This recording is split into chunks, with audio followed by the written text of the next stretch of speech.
Hello, welcome back to Buckle Up. My name is Rob Wilson and this is the newly facelifted Mazda 2 Hybrid, and today I'm going to find out if it's any good.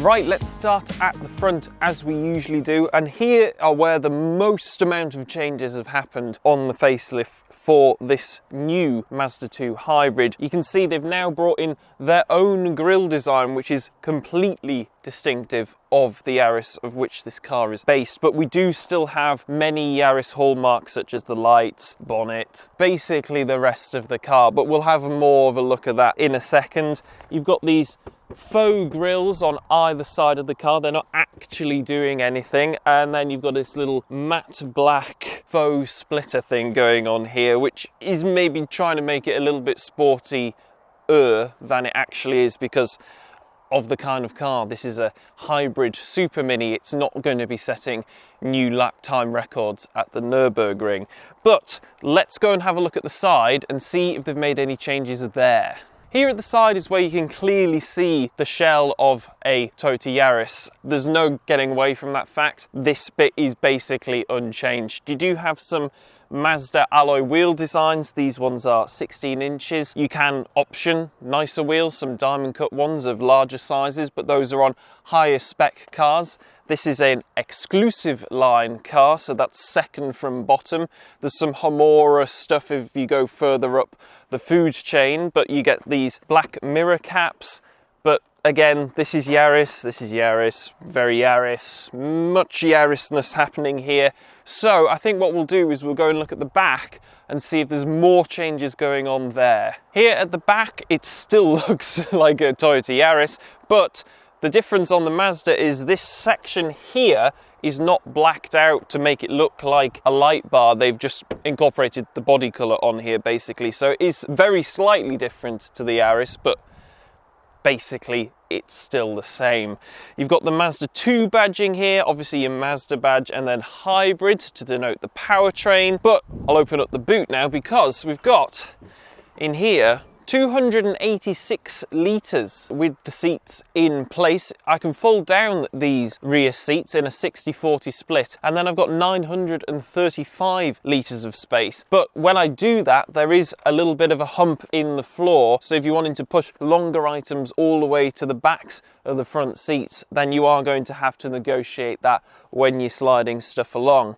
If I lift up the boot floor, there isn't really any additional space in here because they've used the spare wheel well to include the tyre inflation kit and that sort of stuff, locking wheel nuts, etc. So no extra storage in there. But no 12-volt socket back here. There is a light so you can find stuff a bit more easily at night, but there isn't really too much else to talk about here. So what I'm going to do now is check out the back seats and see if all 6'2" of me can squeeze in there. Hello. So this is the back seats from the perspective of someone who is quite tall, 6'2". I have this seat in my driving position, and now, as you will see, it's a little bit tricky to get myself in. There we go. So, now that I'm in, you can see that my knees do not fit behind this front seat. And if I sit up straight, my head really is touching the roof. I'd have to sit with my head on an angle like that. But if I try and slouch, which is possible because these door cards are quite thin, so I can fit my knee on the right-hand side of this chair, but really, there isn't a lot of room back here for tall people, especially if you are yourself sat behind a tall person. 3 people, not if they're tall, not if they're tall. This middle seat is raised up as well as being a lot narrower, and there is a very small hump in the floor. The footwells aren't massive, and if you've got clown feet like I do, that might be a little bit of a problem. In terms of features back here, we've got some Isofix on the outer seats. There is no central armrest in here, so there's nowhere to lean your arm if you want to. We do have some door pockets which are big enough for a bottle of water. They fit in there. There are no climate controls down here in the center. There's not even a vent, so you have to rely on the airflow from the front, which I know some rivals like the MG3 Hybrid now do have. But yeah, it's not brilliant back here for taller people. Ideally, you'd want a few more toys and stuff like that, but I understand that this car is at the lower end of the price spectrum, but rivals do offer more for less, so that's worth considering. But what I think I'll do now is go and jump in the front and see what's going on up there. Up here in the front, I'm glad to report there is a lot more room for taller people, so that's an excellent first start. Let's start off with the steering wheel, because this again is straight from the Yaris, but I'll talk about a few of the controls that you've got. So this side, the left hand side, is more for controlling your TFT screen in the center of your analog dials behind there, and then on the right hand side is where you've got your functions for controlling the cruise control. Now this car comes with adaptive cruise control, and it will steer you in lane on a motorway, which is nice big car tech to see in a small car. Makes driving it long distances really easy. As I mentioned, you've got analog speedo on one side, and then on the other side, it's not a rev counter, but it's a way of telling you how your driving is. So you can see if you're in the power band, the eco band, or if the car is using regenerative braking to charge the onboard battery. I'll talk more about how all that works when we drive, but for now let's talk about this central screen. So it's stuck on there more like an iPad, but it's not obstructing my view. It's below the dash line from where I'm sat, so it's not intrusive at all. It's got wireless Apple CarPlay and Android Auto, and you can stick your phone in this little shelf here below your central air vents. There's also another separate shelf here in front of the passenger, which is quite handy for them. You've got a glove box here, which is big enough for the manual and a few other things. You've got your physical climate controls here in the center, which is nice to see. They're not buried within the screen like they are on rivals such as the MG Hybrid. I keep mentioning that car because it's a lot cheaper than this one. You've got fan speed, temperature. It is only one zone, so you'll have to fight with your passengers as to what temperature you want it at. Below that, you've got another cubby with a 12-volt socket and two USB-Cs hiding there above it. This car has an automatic transmission. It is an eCVT, straight out of the Yaris, and it's fairly conventional with your park, reverse, neutral, drive, and then B for enhanced braking, which basically means more regen when you're driving along. Further down, you've got some more buttons to control the drive mode, which you can select eco, normal, or power. You've got your traction control off button. You'll never really ever need to use that unless it's really snowing outside. Sometimes that can help when coupled with an automatic gearbox. And you've got an EV mode button, so you can hit that and then the car will just stay in electric drive. It won't go that far on electric drive only, but you'll see when I talk about how this is done over the week while I've been driving it, just how economical this powertrain is. Then you've got your electronic handbrake button too. Down here in the center, you've got two cup holders, one of which you have to lift up your central armrest to access, but the bottle of water that fits in there will also comfortably fit in the door pocket here. If I lift up this armrest, you can see there is a shallow pocket in here for, I'm not really sure, I guess you could put a phone in there if you wanted to, but it's probably better up there. And then generally the quality in here, there are hard plastics on the top of the doors and here in the center, but there's some squidgy materials on the top of the dash. This is not the most exciting interior in the world, which sort of matches how this car is to drive, but I'll talk about that now as we head out onto the road. Right, so out on the road in the new Mazda 2 Hybrid, and I think we'll start off with the powertrain. So surprise, surprise, it's from the Toyota Yaris. So It's a 1.5 3-cylinder naturally aspirated engine coupled with a lithium-ion battery and then controlled through this eCVT gearbox, which, if you're not familiar with what a CVT does, instead of revving through the full range from say 1,000 to 6,500 RPM in a conventional petrol car, this picks a band that is best for whatever scenario you're currently doing. If you want eco driving, then it'll pick the most economical band and sit you in there. If you're putting your foot down, it'll put you immediately into that higher rev band in the sort of 5,000, 5,500 RPM range. So you've got the maximum amount of power. Now, what that does mean is that when you do put your foot down, like that, it's a bit drony. I don't know how much of that is coming across on camera, but in here you can hear the droniness from the engine because it's not going it's just going So that's something to get used to, and that's the easiest way I can explain it to you on camera right now. But what it does mean is this is an exceptionally economical car.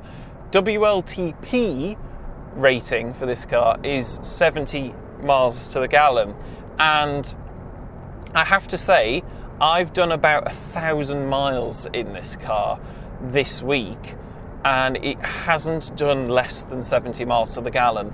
And when I was trying, because I've done a economy run in this car to test it out, I got 92 miles to the gallon out of it. 92, and I wasn't even really trying, I still had the aircon on. So it can do stupid miles to the gallon fairly easily, and I'm not the most economically minded driver in the world. I'm not a saint. I don't have a featherweight right foot. I'm not good at economical driving, so if I can get those sort of numbers out of it, so can you. So that's the big, huge benefit of this car and this powertrain is the economy, and that's because it's straight out of the Yaris and it works. Is it the most exciting car? No. Are you looking for the most exciting car? If you're sort of searching this, the Swift, the MG3, other cars of that ilk with the hybridness as part of the overall package, probably not. So if I was putting my money in a car of this sort of design, I'd be looking for the one that was the most economical. And this is certainly going to be up there. In terms of the figures associated with this, it's 116 PS and only 120 Newton meters of torque, so not very much torque at all. It does mean that you've got a 0 to 60 time of 9.7 seconds, which is fine. Less than 10 seconds is fine nowadays. You don't need to be going much quicker than that. And the top speed is 109 miles an hour. So again, not big numbers. That's not what this car's about. It's all about the eco stuff.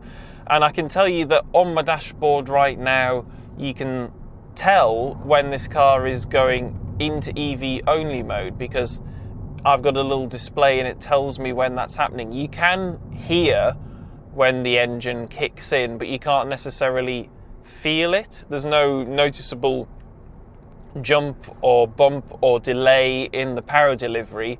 They've sorted that all out with this eCVT, so it's quite a conventional feeling of acceleration. It's just the noise that is associated with a CVT transmission that sort of dulls that down a little bit. In terms of how this car drives, it's perfectly adequate. If you give it a good old thrashing, it will eventually go into understeer. Not that that's at all relevant to the kinds of people that be buying this car, but what you do need to know is it's nice and easy to drive around town. All the controls are nice and light, so it's easy to park. It's got a reversing camera, you've got front and rear parking sensors that come up in this central TFT screen in front of me. It's a nice, easy, sensible, that's the word, it's sensible. This is the sensible choice. It's not flamboyant, it doesn't look the best, the interior is a bit old looking and boring, but it does the job. It does silly miles to the gallon, and it feels, I think, more solid, a little bit heavier than it actually is compared to other cars in its class. It doesn't feel tinny, it just feels solid. It just feels solid. I think that's the word to use. The other thing to note is that this has a very small fuel tank, 36 litres, but I've been getting around 450 miles out of a tank, so you can figure that out for yourself in terms of just how economical that is. But it means that trips to the petrol station are infrequent, especially if you're not doing very many miles. And if you're driving around town, it's mainly figuring itself out in EV mode and whatever, so you're barely using the petrol engine at all. I think, you know, on one of these screens I can have a look at how much EV-ness I've been using, and the EV ratio for me is 66% of the time I've been driving it has been in EV only mode. So that's really impressive, because it's not one of these hybrids that you have to go and plug in at home. It's just figuring itself out, and all you have to do is put petrol in when it says you need petrol, which is, as I've just said, not very often. The one main downside to this car is that the Toyota Yaris exists, and that comes with a 10-year warranty, essentially, as long as you are servicing it at a Toyota garage. This car only comes with the 3-year 60,000 mile Mazda warranty, but as I will explain in a second, if you can get a good finance deal on this, and there's currently 0% running on the Mazda 2 hybrid, it actually works out cheaper than the Yaris at this very moment in time. So you've got to weigh up these things yourself, really, of what matters to you most, how long are you going to be keeping your car. But I'll do that now. Let's go and do a proper conclusion. Right then, so the new Mazda 2 hybrid, they've definitely made some welcome changes to the styling to differentiate it a bit more from the Yaris that it's based on. It is quite expensive when you think of it in terms of rivaling an MG3 hybrid or a Suzuki Swift or something like that.